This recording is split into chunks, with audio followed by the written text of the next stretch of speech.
and welcome to Effective's Top 10 Tips. So, today's top 10 are around changing habits. Habits are something we all have. Some of them are very conscious, some of them less so.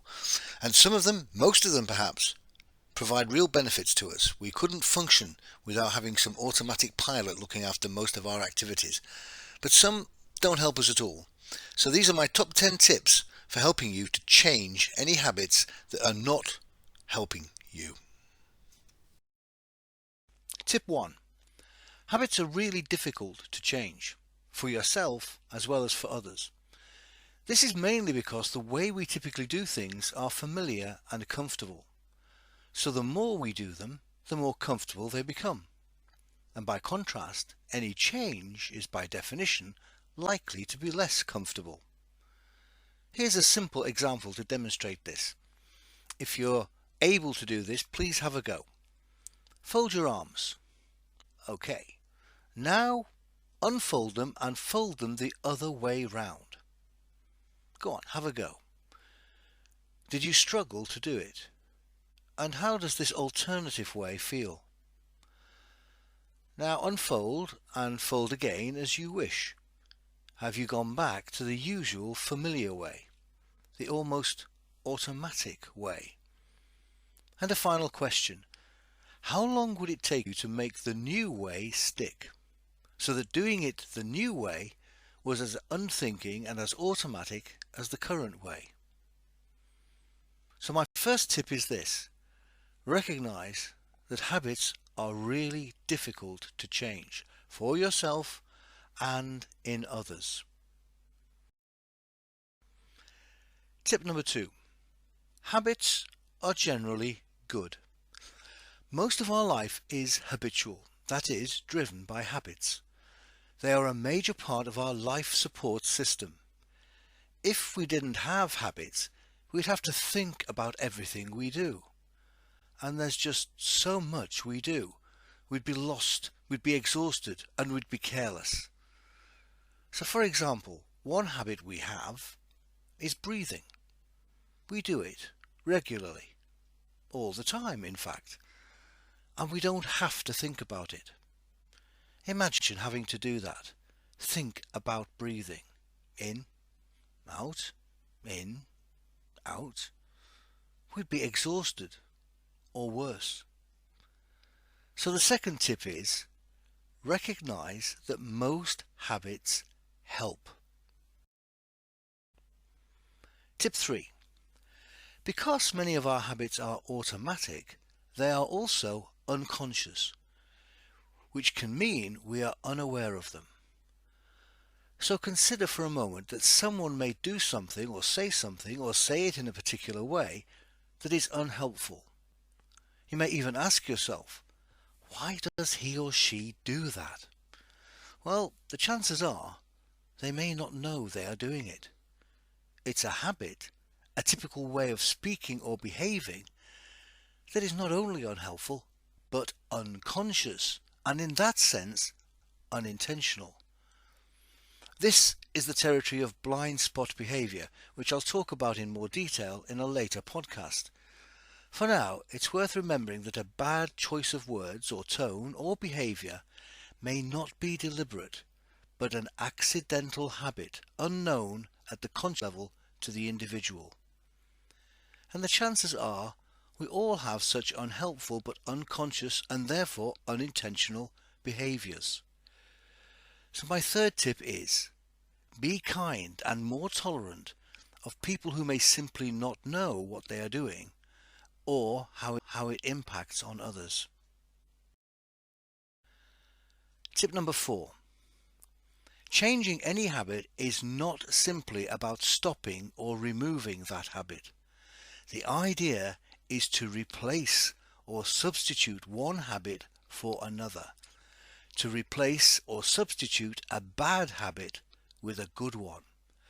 It's no good asking someone to stop the bad habit and thus create a vacuum or limbo. You need to encourage a swap, good for bad. That way the individual, including yourself, has something to move towards as well as something to move away from. So tip number 4 is, don't just stop a bad habit, substitute it for a better one. Tip number 5. There are really 4 key strategies to encourage habit change, and each, conveniently, begins with a letter R. And the first of these is reason. People are more likely to change a habit if they have a good reason for doing so. Go back to the arm folding example. Folding your arms as you do now works perfectly well. There's no obviously good reason to change. So tip 5 is this: ensure there is always a good reason, motive or benefit for changing or creating a habit. Tip number 6. The second R stands for replacement. As previously mentioned, you need to replace a bad habit with a good one. Recently, I've changed my eating habits as part of my commitment to living a healthier life. So not only do I have the first R, a good reason, but also the second R, replacement, in that I have, with the help of my nutritionist, been able to identify the foods I habitually used to eat that actually are no good for me, and replace them with ones which, equally tasty, do me a lot of good. So tip 6. Find something of benefit to you which you can use to replace a worse habit.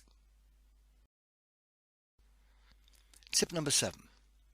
The third R stands for repetition.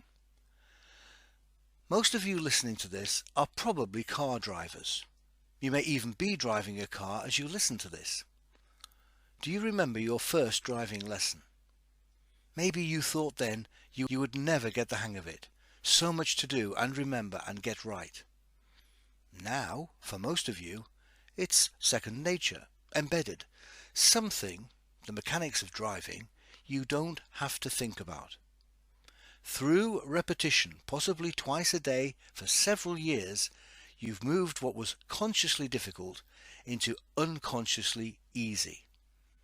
It's become a habit to drive naturally. So tip number 7 is keep going. Repeat, repeat, repeat. Persevere and persist. Tip number 8. The fourth and final R is reinforcement. Whenever progress is being made from bad to good habit, then it needs to be recognized and reinforced. So acknowledge, praise, even reward, all will add value and encourage even further progress away from the old and into the new.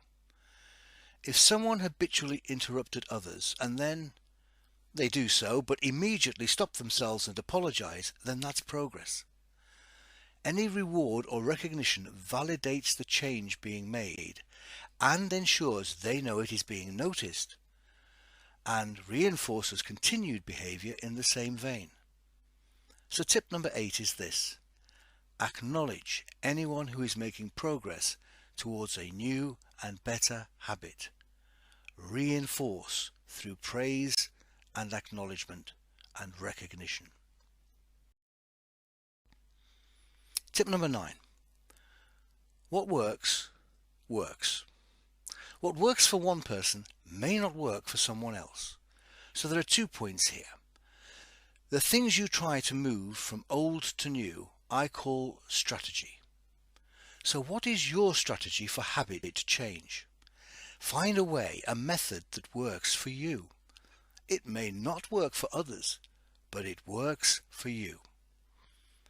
Suppose you want to save water and yet you have a bad habit of letting the tap run while you clean your teeth. What strategy will you use to move from running the tap to turning it off? There are any number of strategies. Here, for example, are 3. Firstly, put a post-it note as a reminder over the sink. Secondly, put your toothbrush or paste somewhere away from the sink and tap, so as you go to the unusual place to find it, you wonder why the toothbrush is where it is, and that will remind you why, to nudge you to turn off the tap. And the third tip, put your other hand in the sink and run the hot tap. Initially it will be cool enough to dampen your brush, but will soon get too hot for your resting hand, prompting you to turn the tap off. Those are just 3. You may have your own strategy, and as long as it works, that's all that matters. And here's the second point to follow. If your strategy isn't working, then change it. Look for a better strategy. A strategy is simply a means to an end, not an end in itself. If it isn't taking you where you want to go, find a different one. So, for tip number 9, find and use and stick to an effective strategy to help you embed your new habit. And tip number 10. Ultimately, it may be an ownership thing. Simply put, do you control your habits, or do your habits control you? Habits certainly exercise control. They lead all of us to take a myriad of actions. So make sure the habits that run you are ones chosen by you to help you. So tip 10, the final tip, make sure you own your habits and let your habits, especially any unhelpful ones, own you. So here are my top 10 tips on changing habits. Tip number 1. Always remember that habits are difficult to change. Don't assume you'll be able to change a habit overnight. It will require a lot of work and persistence. Tip number 2. Most habits that we have are helpful. We couldn't get through life without having the habits that we have.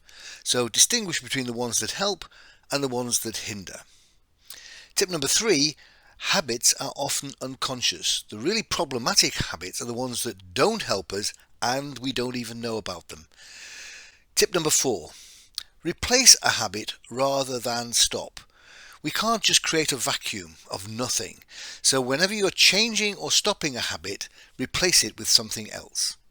Tip number 5, always ensure there is a reason for the change. You need a motivation to change anything, so have a strong motivation for changing any habit.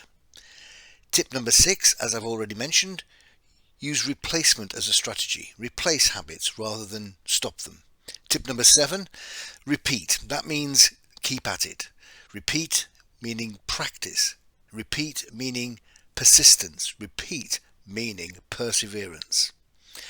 Tip number 8, reinforce. Give yourself a reward or a benefit if you achieve any kind of change, any progress at all towards an improved habit. Then make sure you reinforce it with positive messages and possibly physically some improved reward or acknowledgement. Tip number 9, what works, works.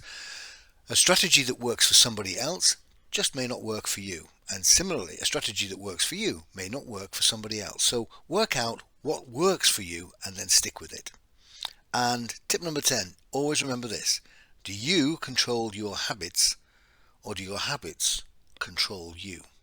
It's a useful battleground to invest in. That's it. Those are my top 10 tips for changing habits.